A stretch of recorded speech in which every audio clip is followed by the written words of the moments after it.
Gusto mo makita ng magic, ha? Magic? Gusto mo magic?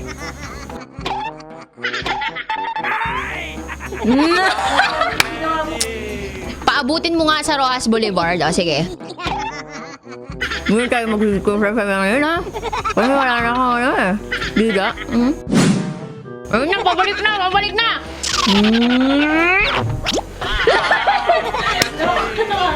Parang buntang eh, no?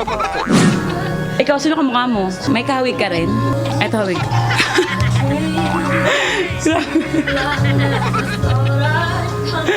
Grabe. Ang hard sa sarili. Do this, rap-rapan sa umaga.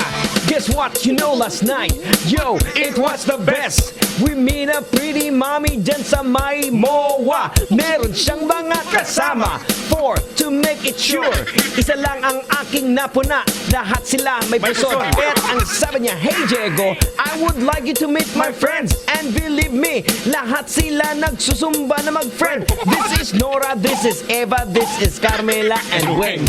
Lahat sila nakatira sa Imos, Cavite. Among the 4, kay Nora, ako nagtataka. At pagkatapos nun si Nora ay biglang tumambling sa akin. Tinanong niya, hey Diego, sino yang kasama mo? Sumagot ako, ay oo, si Totoy Bato pala to. Okay din kami nagsumba, you through the break of dawn.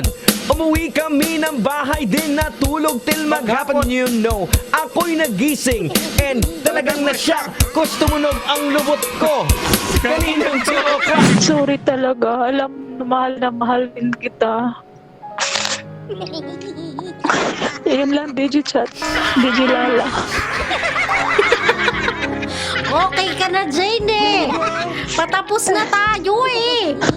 Alam mo yung pa-exit ka na eh. Wala ako sa sarili. Sige, intindihan kita. Ganun naman pag nagmamahal, di ba? Umiintindi kahit nasasaktan na. Sige. Iintindihin kita. Tinatawag siyang Joy Nilu. Joy Nilu. Ay, knock lang. Who's there? Joy Nilu. Joy Nilu world.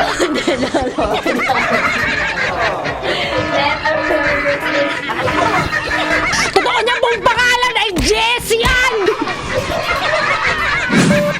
Download mo na kabisyo ang Love Radio PH para araw-araw GB good vibes. Dahil dito, walang hate.